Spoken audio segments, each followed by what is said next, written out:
Khukan Debnath's money was stolen while he was returning home from the bank after withdrawing money. However, the local people caught the thief. Incident took place at Santir Bazar in front of State Bank. After the thief was caught by the locals, he was punished by them badly. Later, the incident report was sent to Santir Bazar police.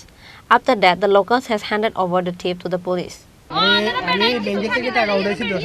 কোন ব্যাংকের থেকে? State ব্যাংকের থেকে। আচ্ছা হ্যাঁ।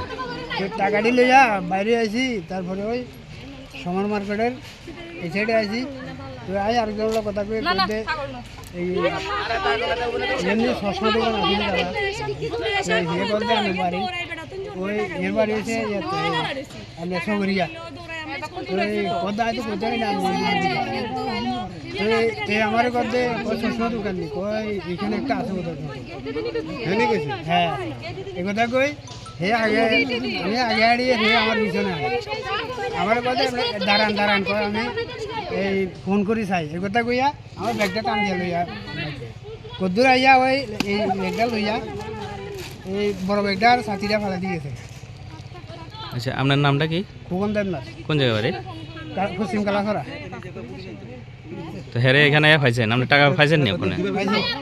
হেরে মারি এরা সাহায্য করছে, এই মহিলাগুলো সাহায্য করে না, সেগুলো হচ্ছে ছিল না, হয়তো ছিল তারি না আর শাস্তান সেগুলো ছিল না। তারপর আরও দুই চারজন বাড়িছে ওই এগুলো গাড়ি ধরিয়ে ওই আমি আসার পরে দেখি হ্যাঁ এখানে শোয়ানো অবস্থা। প্রতিবেশী যারা এখানে আসছিল তারা বলতেছে কোন ব্যক্তি ব্যাগকে তো টাকা উঠাইছিল, টাকা উঠানোর পরে ওই ব্যাগ নিয়ে হ্যাঁ বগাউটের থেকে চিন্তা করে বাদ দিয়েছিল। বাগার পরে লোকজনে দেখে তাদের আটকানো হয়েছে। আটকানোর পরে তা ওই টাকাগুলি রিকভারি করার পরে এখন ওই ব্যক্তিকে জিজ্ঞাসা করলাম, কিছু সংখ্যক লোক সাধারণ হলে মারধর করছে, এটাই জানি। নাম দাম লিখলাম, এখন আমরা চিকিৎসার জন্য ফেরে নিয়ে যাবো হাসপাতালে। ব্যুরো রিপোর্ট, চিনি খোরাং।